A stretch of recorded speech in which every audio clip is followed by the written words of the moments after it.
माफ कीजिए, खून आपने देखा?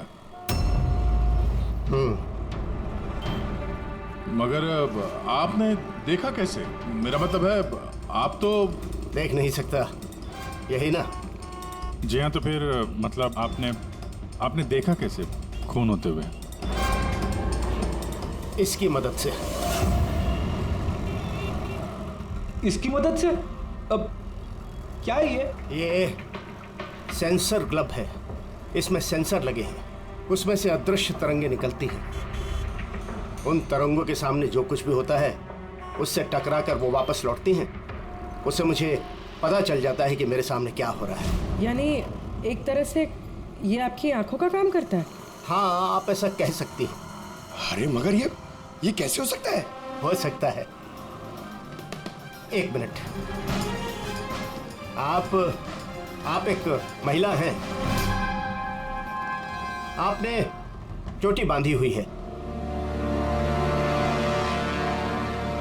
सर ये तो इन्होंने तुक्का लगाया। और आप एक खाते पीते घर से हैं, हेल्दी पुरुष हैं। ये तो तुक्का नहीं लगता है, सेहत तो है आपकी। वेट तो चेक किया था सर, थोड़ा कम दिखा रहा था। आपने कहा कि इस डिवाइस की मदद से आपने देखा किसी का खून हुआ है। लड़की का खून हुआ है सर, उसे गोली लगी है, गोली। कहाँ? आई मीन यहाँ आसपास? नहीं, यहाँ नहीं, ये यहाँ का फर्श थोड़ा खुरदरा है, वो बहुत स्मूथ था, वहाँ सीढ़ियाँ भी नहीं थी। तो आप वहां से यहाँ इस जगह कैसे पहुंचे? पता नहीं, खून वाली जगह किसी ने मेरे यहाँ पीछे से मारा और उसके बाद मुझे पता नहीं। जब आँख खुली तो मैं यहाँ था। संजीव जी, कल रात एग्जैक्टली क्या हुआ था? आप जरा डिटेल में बताइए। दरअसल मैं बांद्रा की तरफ जा रहा था तो अंधेरी किसी सिग्नल पर मेरा ऑटो रुका। ये क्या था? ये क्या था? क्या? अरे इधर अंदर से लड़की की चीख सुनाई नहीं दी तुमको? की चीख? हाँ। आप क्या बात कर रहे हैं साहब? फिर आई। क्या बात कर रहे हो साहब? अरे अच्छा, ये तुम रखो, ये रखो। खून वाली जगह जब मैं पहुंचा तो मैंने देखा कि एक लड़का और लड़की थी। लड़के के हाथ में पिस्तौल थी, गन। दोनों झगड़ा कर रहे थे, हाथापाई कर रहे थे। खून होगा पुलिस! दूसरी गोली! बस उसके बाद जब मेरी आंख खुली तो वो लड़के मेरा दस्ताना चोरी करने की कोशिश कर रहे थे और मैंने उन्हें पकड़ लिया।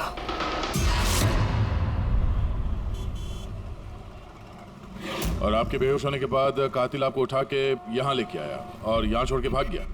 हाँ, हो सकता है। अच्छा, वो जगह कहाँ है जहाँ पे लड़की को गोली लगी है? नहीं सर, मुझे नहीं पता। अच्छा, अंधेरी में वो ऑटो जिस सिग्नल पे रुका था, जहाँ पे आपने लड़की की चीख सुनी थी, वो जगह मालूम है आपको? याद है? आई एम सॉरी, मैं इसमें आपकी कोई मदद नहीं कर सकता। इट्स ओके, आप चिंता मत कीजिए, हम उस जगह का पता लगा लेंगे। लेकिन कैसे? उस ऑटो ड्राइवर से पूछ लेंगे। इतने बड़े शहर में उस ड्राइवर को आप कहाँ ढूंढेंगे सर? मिल जाएगा। बहुत तेज नेटवर्क है इनका, पूरे शहर में फैला हुआ है, मिल जाएगा।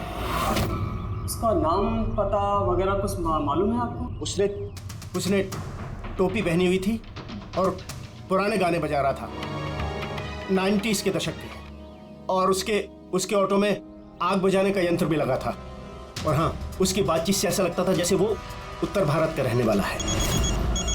हेलो, क्या उत्तर भारत का रहने वाला है? पुराने गाने सुनता है, टोपी पहनता है, आग बुझाने वाला सामान भी है उसकी रिक्शा में। ठीक है, देखता हूँ।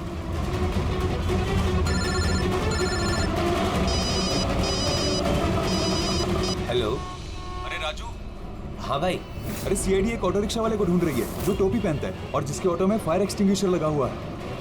टोपी हर्षद होगा भाई। हाँ राजू बोल। हर्षद, कल रात को तू अंधेरी सिग्नल पे था क्या? हाँ था ना, बोल। उधर से कोई पैसेंजर उतरा था क्या? हाँ, लेकिन वो तो अंधा था ना। क्यों, क्या हुआ उसको? अरे यार, उसके साथ एक हादसा हो गया। सीआईडी वालों के साथ आया हुआ है, तुझसे मिलना चाहता है। सीआईडी? संजीव जी जी जरा देखिए, जरा ध्यान से, ये ऑटो वाला है, कुछ पता चलता है आपको? हाँ सर, इन्हें तो मैंने छोड़ा था। हाँ ये यही है यही। सर मैंने कुछ नहीं किया सर। अब मुझे कोई चीख सुनाई नहीं दी। और हाँ, इन्हें चीख सुनाई दी थी, लेकिन सर मेरी बीवी बीमार थी, इसलिए मुझे हॉस्पिटल जाना था, इसलिए मैंने छोड़ के चला गया। डरो मत, तुम्हें कोई कुछ नहीं कहेगा। ये बताओ कि इनको यहाँ पे कहाँ पे छोड़ा था तुमने? ये सिग्नल पे छोड़ा सर। और यहाँ सिग्नल से ये किस तरफ गए साहब? ये सामने वाली गली में गए सर। ठीक है, तुम जाओ। Thank you very much, thank you. आइए आइए संजीव। संजीव जी। अरशद ने आपको यहाँ पे इस गली में आते हुए देखा था, लेकिन यहाँ पे दो रास्ते हैं, एक ये और एक ये।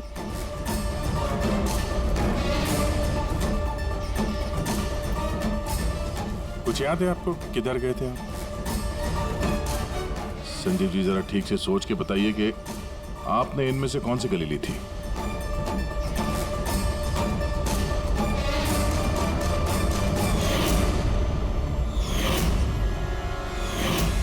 एक चिड़िया के आकार की मूर्ति मिली थी।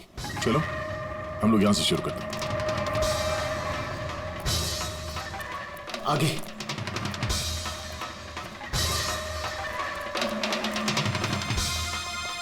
सर ये देखिए।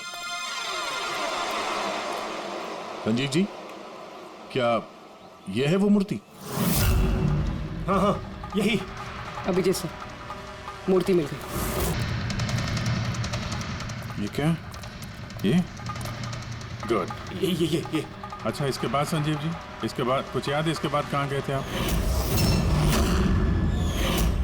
3 गोले दिखाई दिए। तुम लोग इस तरफ देखो, हम इधर देखते हैं।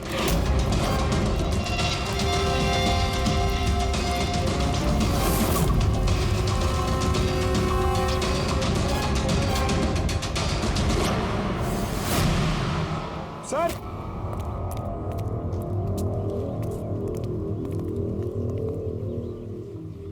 हाँ यही वो राउंड शेप में, एक के नीचे एक। इसके बाद इसके बाद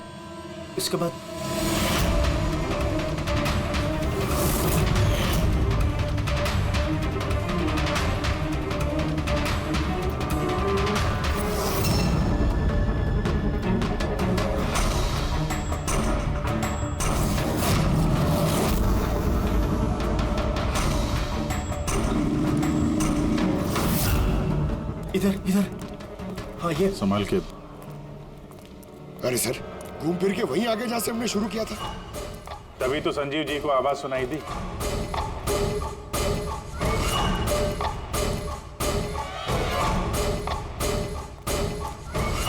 सर ये जगह तो मोहल्ले के बीचों बीच है, तो फिर किसी ने गोली चलने की आवाज कैसे नहीं सुनी? क्योंकि गन में साइलेंसर लगा हुआ था।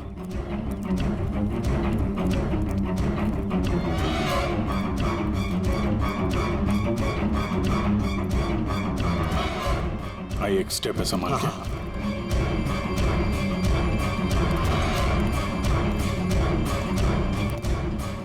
एक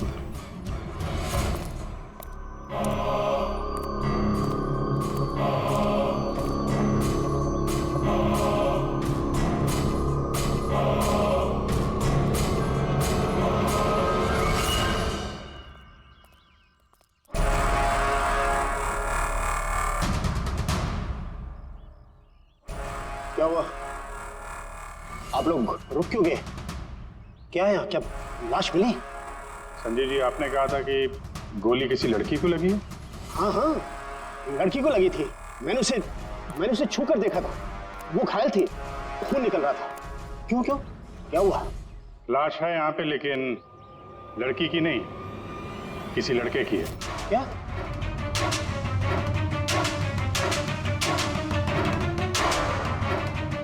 He's dead.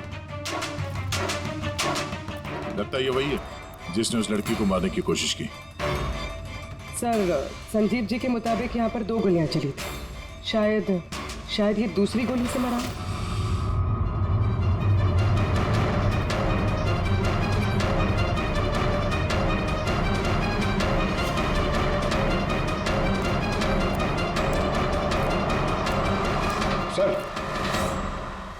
सर खून तो यहां भी पड़ा। अगर इसका खून नहीं तो शायद उस लड़की का खून हो। गोली तो यहीं लगी होगी उसको सर। अगर लड़की को यहाँ पे गोली लगी है तो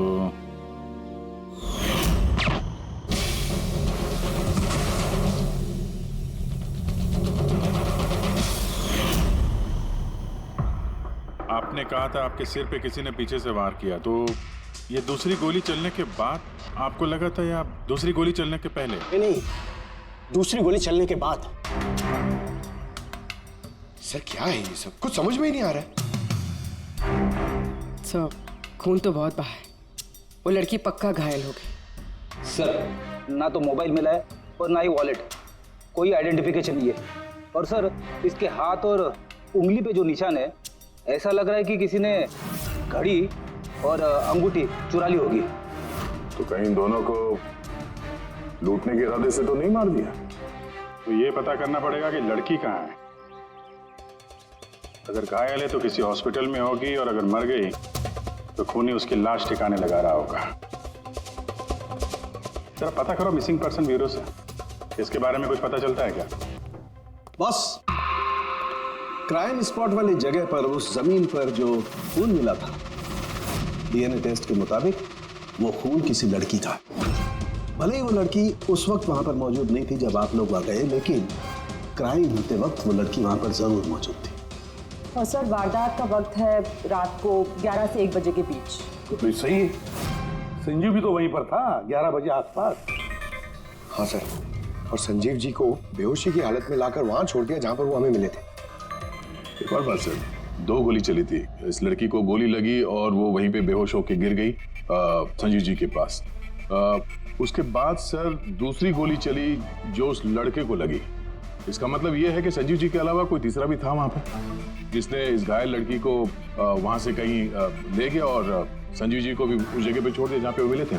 हमने आसपास के एरिया में पता लगाया सर, वहाँ किसी ने भी किसी लड़का लड़की को आते या किसी घायल लड़की को जाते नहीं देखा। अच्छा सर, एक बात बता, अगर खूनी ने संजीव को क्राइम सीन से उठाकर उस जगह पे रख दिया जहाँ पे वो हमें मिला था, तो फिर हो सकता है उस आदमी के ट्रेसेस संजीव के कपड़ों पर हो।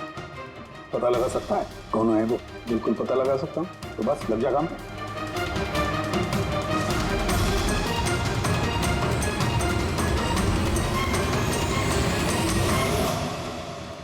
सर हाँ, लाश की पहचान हो चुकी है। उसका नाम अनिकेत है सर। उसके घर वालों ने उसके गुमशुदा होने की रिपोर्ट लिखवाई थी। अनिकेत, देखिए आपके भाई अनिकेत की बॉडी हमें एक बंद कारखाने में मिली। क्या बता सकते ये वहां किस लिए गया था? आपके भाई का खून हुआ है, बेहतर होगा कि आप लोग हमसे कुछ छुपाइए मत। अगर आप सच नहीं बताएंगे तो फिर हम मुजरिम तक कैसे पहुंचेंगे? सर ऐसा कुछ नहीं है, पिछले कुछ दिनों से बड़ा अजीब सा बर्ताव कर रहा था ये। अजीब यानी? अक्सर बाहर रहते थे सर, पूरा दिन। हमने कई बार उनसे पूछने की कोशिश की, लेकिन कुछ नहीं बताते थे। कल भी सुबह 11 बजे से चले गए थे। कहाँ गए थे कुछ बताया नहीं। पूरा दिन सर वापस नहीं आया। जब सुबह उठकर देखा तो पूरी रात भी वापस नहीं आया था। तब जाकर मैंने पुलिस में रिपोर्ट लिखवाई सर। पूरे दिन इससे फोन पे बात नहीं हुई? सर मैं पूरा दिन फोन करता रहा, लेकिन फोन ही नहीं मिल रहा था उसका। ऐसा कब से चल रहा था?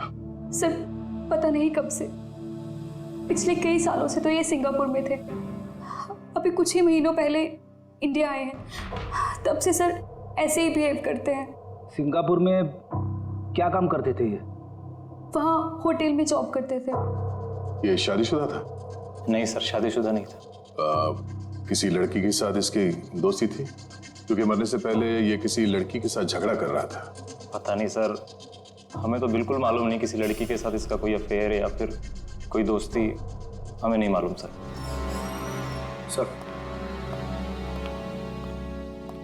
सर इन लोगों से अनिकेत का नंबर लिया और कॉल रिकॉर्ड्स चेक किए सर। उसमें पता चला कि एक भी लड़की का नंबर नहीं था सर, सिर्फ मर्दों से बात करता था और ज्यादातर वो उसके साथ काम करने वाले थे। और सर मौत से पहले भी उसने किसी को फोन नहीं किया था अपने फोन से। एक भी लड़की का नंबर नहीं, ये तो बड़ी अजीब बात है। सर सीधे साधे आदमी थे, सिर्फ अपने काम से ही मतलब रखते थे। ठीक है, आप लोग जा सकते हैं। अगर जरूरत पड़े तो आपको फिर से बुला लेंगे। सर कल कारखाने जाने से पहले ये अनिकेत पूरा दिन एक ही जगह पे था। कौन सी जगह? Sir coffee shop. सर इसके क्रेडिट कार्ड रिकॉर्ड से साबित होता है कि इसने पूरा दिन उस कॉफी शॉप पे अपना क्रेडिट कार्ड स्वाइप किया था। हाँ सर, इसके फोन की लास्ट लोकेशन भी वो कॉफी शॉप ही थी। कौन सा कॉफी शॉप है ये? पीलो कॉफी शॉप। जाओ इस पीलो कॉफी शॉप में और पता लगाओ ये दिन भर वहां बैठकर कर क्या रहा था। अच्छा,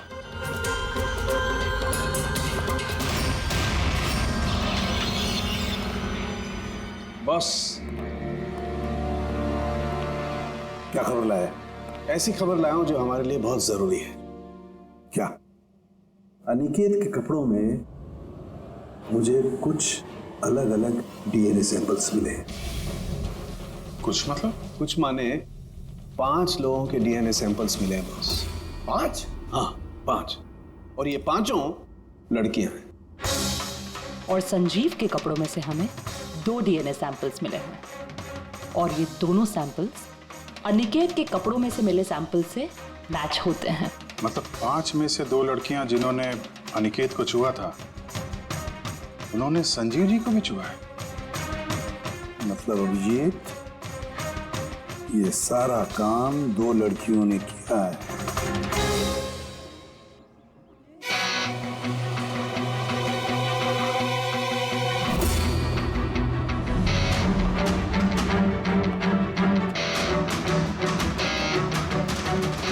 जरा ये फोटो देखिए, आप इसे पहचानती हैं? कल ये पूरा दिन यहाँ आपके कैफे में ही था।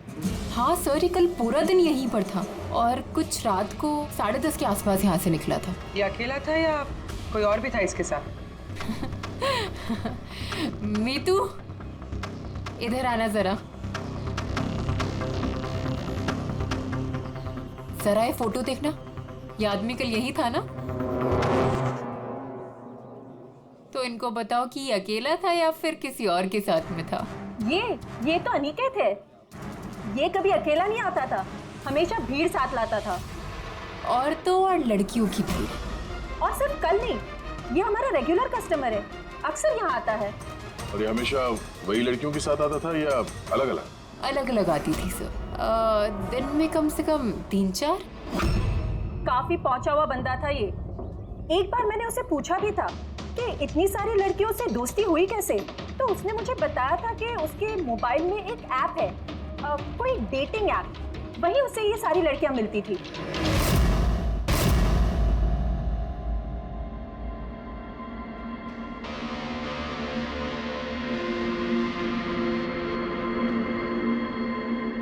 कुछ पता चला? हाँ सर, अनिकेत की डेटिंग ऐप के बारे में पता चल गया। मैचअप नाम है उस ऐप का। मैचअप? कहीं ये शादी करवाने वाले जैसे कुछ ऐप तो नहीं? हाँ वैसा ही कुछ है, लेकिन अनिकेत ने इस ऐप का गलत फायदा उठाया। उसने इस ऐप के जरिए कई सारी लड़कियों से कांटेक्ट की, उनसे दोस्ती की, पर शायद शादी वो किसी से भी करना नहीं चाहता था, सिर्फ टाइम पास कर रहा था। ये चैटिंग सिर्फ इस ऐप पे होती है और किसी के भी नंबर्स है नहीं इस ऐप पे। सर, हमने ऐप डेवलप करने वाली कंपनी से 4 लड़कियों के बारे में पता लगाया है जिनसे अनिकेत सबसे ज्यादा टच में था। इनफैक्ट हत्या वाले दिन भी वो इन लोगों से कैफे में मिला था। पूरी बात कर रही है इनसे। उनमें पहली लड़की है मोना। हाँ, मैं मिली थी उससे कॉफ़ी शॉप में करीब 4 बजे। कॉफ़ी पी थी एंड थोड़ी बातें भी की थी हमने। फिर मुझे निकलना पड़ा, कुछ काम था मुझे अर्जेंट। सर, इसका कहना है कि कॉफ़ी शॉप के बाद ब्यूटी पार्लर गई और वहाँ से एक मूवी के प्रीमियर पे।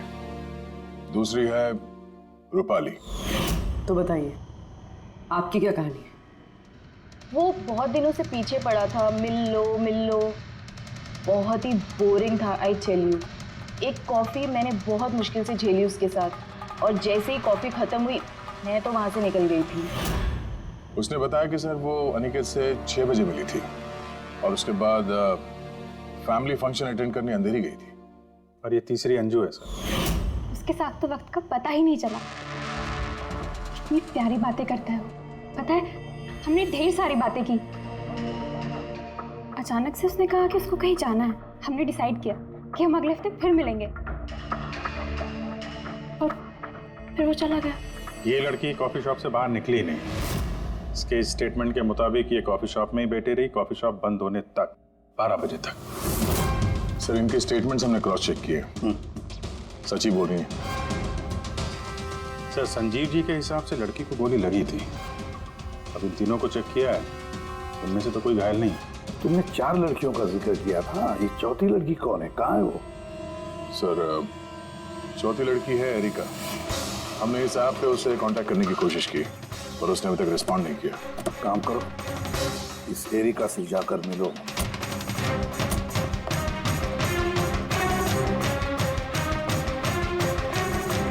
रजत जल्दी तैयार हो यार, कितना टाइम लगाओगे?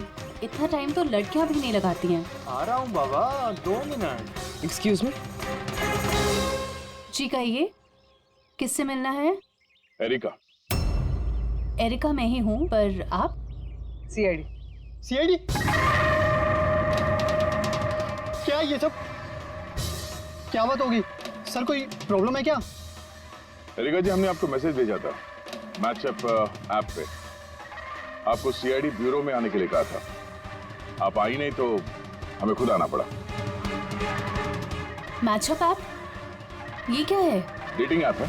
Dating app? तुम इस डेटिंग ऐप पे क्या कर रही हो? सुनो, इनसे कोई गलती हुई है, मैं किसी भी डेटिंग ऐप पे नहीं हूँ। ऐसे कैसे हो सकता है? आपका प्रोफाइल है, आपकी डिस्प्ले पिक्चर है। देखिए, मैं शादीशुदा हूँ, मैं किसी भी मैरिज या डेटिंग ऐप पे नहीं हूँ। ये है मेरे हस्बैंड रजत और मैं अपनी शादी में खुश हूँ।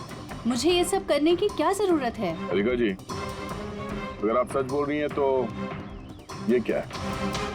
आपका प्रोफाइल इस डेटिंग ऐप पे कैसे? देखिए, सच में मैं नहीं जानती कि ये क्या है। मैंने ऐसा कोई प्रोफाइल नहीं बनाया है। तो आपके कहने का मतलब है कि आपके नाम से किसी और ने फेक आईडी बनाया है। वैसे आप किसी अनिकेत नाम के शख्स को जानती हैं? अनिकेत? ये नहीं सर, मैं इसे नहीं जानती। सर क्या कर रहे हैं आप लोग? क्यों बुलाया है हमें यहाँ? हमने आप लोगों को नहीं बताया, मगर अनिकेत जिसे आप लोग कॉफी शॉप में मिले थे, उसका खून हो गया उसी रात। लेकिन सर, हम लोग क्यों मारेंगे उसको? हम तो ठीक तरह से जानते भी नहीं थे उसको। इनफैक्ट इस हादसे के कुछ दिन पहले तो उससे चैट हुई थी हमारी ऐप पे। हाँ, और उसी दिन तो मैं पहली बार मिली थी उससे। और मेरी तो ऐसे सच उससे कोई दुश्मनी भी नहीं थी, और मैं तो उस ऐप पे भी नहीं थी। मैं उसे जानती तक नहीं हूँ। उस ऐप की प्रोफाइल में आपकी पर्सनल फोटोग्राफ है। वो फोटोग्राफ वो आपके पर्सनल फोन से ली गई है। किसी बहरूपी के पास आपकी पिक्चर्स कहाँ से आई? हाँ मैम, मैं नहीं जानती उसके पास मेरी तस्वीर कैसे आई। मेरा फ़ोन कुछ दिन पहले खो गया था। फोन चोरी हो गया? कहाँ पे? सर पता नहीं, याद नहीं आ रहा। कोई बात नहीं, आप लोग थोड़ी देर के लिए हमारे साथ कोऑपरेट कीजिए, पता चल जाएगा खूनी कौन है। रेडी?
संजीव जी, इनमें से कोई भी वो लड़की नहीं है जो मौका वारदात पे थी? इनमें से कोई नहीं है। ठीक है, फिलहाल आप लोग जा सकते हैं। Thank you.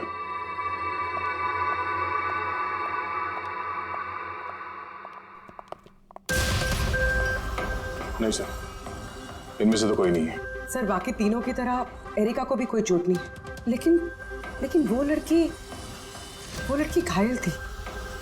वो तो ठीक से चल भी नहीं सकती थी। लेकिन साळुंखे बता रहा था कि उसने जब संजीव के कपड़ों के डीएनए टेस्ट करवाई तो उसमें 2 औरतों के ट्रेसेस मिले। चलो एक घायल हो सकते, मगर दूसरी लड़की, वो तो इन चारों में से कोई एक हो सकती है।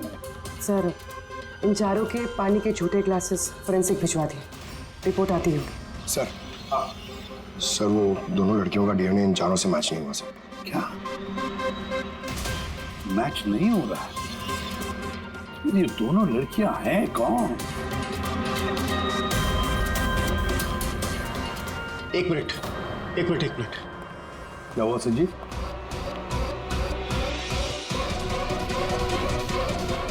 एसीपी साहब, मैं इस महक को पहचानता हूँ। महक को? मेरा आफ्टर शेव होगा सर। नहीं, ये वो महक है जो मैंने खून की जगह पर महसूस की थी। ये वही है। कॉफी और चाय?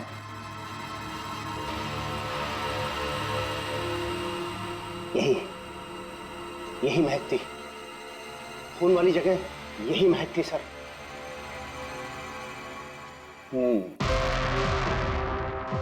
और मुझे पंकज की कमीज की आस्तीन पर कॉफी के दाग मिले। हाँ सर, वो सुबह कॉफी बना रहा था ना, तो थोड़ी गिर गई थी। मतलब सालूंखे साहब, क्राइम सीन पे कॉफी और चाय की मिली-जुली महक थी? क्राइम सीन पे या कातिल पे? चाय और कॉफी की मिली-जुली स्मेल किसी इंसान से तभी आ सकती है जब वो बार-बार चाय कॉफी बनाता हो, जैसे कि कोई कुक या फिर कॉफी शॉप में काम करने वाला, जैसे पीलो कॉफी में। पूर्वी एक काम करो, एरिका से पूछो क्या उसका फोन पीलो कॉफी शॉप के आसपास खोया था क्या? सर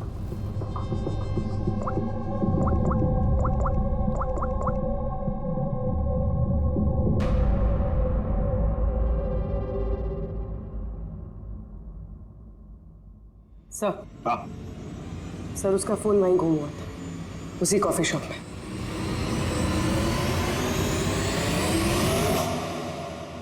ये लड़की ये यहाँ पर अक्सर आती है ना?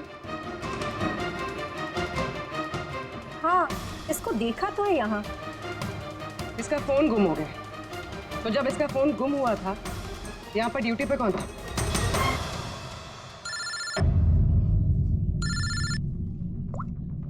हेलो। हाँ बेटी। ओह गुड, ठीक है, हम लोग अभी वहां पहुंचते हैं। पूर्वी सर, फ्रेडी का फोन था। उस हॉस्पिटल का पता चल गया जहां उस घायल औरत को एडमिट किया। सर वही औरत जिसने अनिकेत का खून किया? हाँ वही, हमें अभी वहां जाना होगा। सर अभी हमें निकलना होगा, लेकिन जब तक हमारी पूछताछ पूरी नहीं हो जाती कोई भी कॉफी शॉप छोड़ के जाएगा नहीं।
एक्सक्यूज मी, मुझे अपनी बहन को डिस्चार्ज कराना है अभी।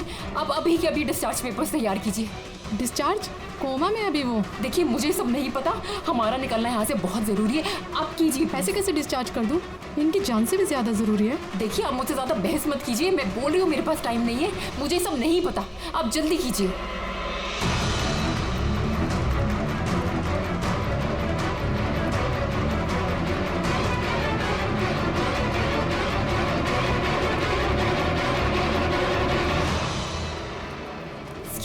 एक्सक्यूज मी, मुझे अपनी बहन स्वप्ना को डिस्चार्ज कराना है अभी के अभी। आप प्लीज उनका बिल पेमेंट बताएंगी पूरा।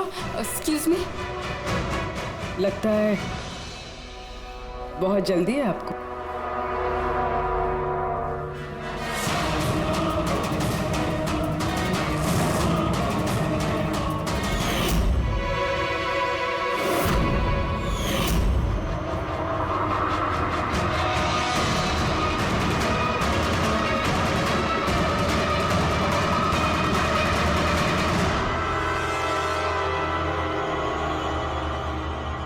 कैफे पे वो फोन कॉल तो हमारी चलती। हम देखना चाहते थे कि घायल लड़की की झूठी खबर के झांसे में कौन फंसता है। और तुम फंस गई। ये भी नहीं देखा कि सीआईडी तुम्हारा पीछा कर रही है। तुम खुद हमें यहाँ पे लेके आएंगे और अब भागने का कोई फायदा है नहीं, इसलिए तुम्हारे लिए बेहतर यही होगा अपना जुर्म कबूल कर लो।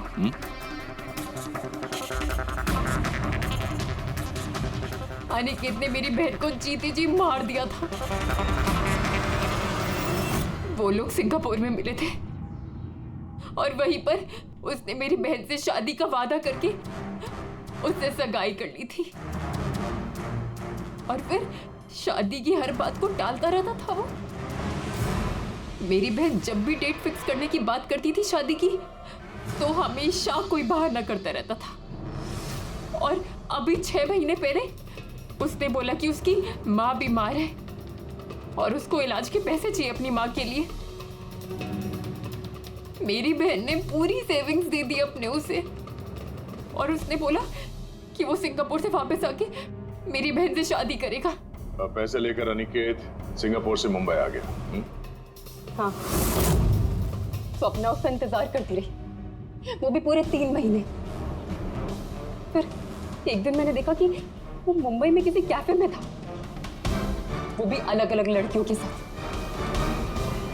इसका मतलब वो स्वप्ना से शादी नहीं करने वाला था। नहीं, वो स्वप्ना को धोखा दे रहा था। वो उसके कमाए हुए पैसे और लड़कियों में उड़ा रहा था। और उसकी कोई माँ बीमार नहीं थी, बल्कि उसकी कोई माँ ही नहीं थी। उसकी माँ कब की मर चुकी थी। तो इसलिए तुमने उससे बदला लेने का प्लान बनाया। स्वप्ना को मेरी बात पे विश्वास ही नहीं था, वो उसके प्यार में अंधी हो गई थी। उसको सबूत चाहिए था, तो अनिकेत का सच सामने लाने के लिए मैंने एरिका का फोन चुरा लिया और उसके नाम से मैंने मैचअप ऐप पे उसकी फेक प्रोफाइल बना ली और अनिकेत से चैटिंग करती रही मैं, और वो इजीली मेरे झांसे में आ गया। फिर मैंने उस दिन वहां पर उसको फैक्ट्री में बुलाया और साथ में स्वप्ना को भी बुलाया ताकि वो अपने आंखों के सामने सब कुछ देख सके।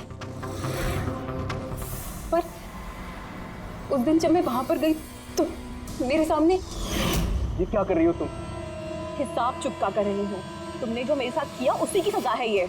मैं सब जानती, तुमने मेरे पैसे कहाँ कहाँ खर्च किए और कितनी लड़कियों को बेवकूफ बनाने वाले हो Aniket. Please drop the gun. Aniket please please please. पैसे चाहिए तुझे?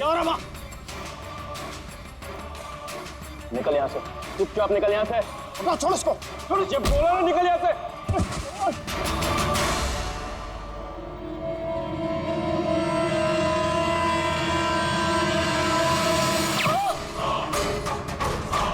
गोली मार दी, गोली चला दी, गोली चला दी, पुलिस। दूसरी गोली मार दी, पुलिस, पुलिस।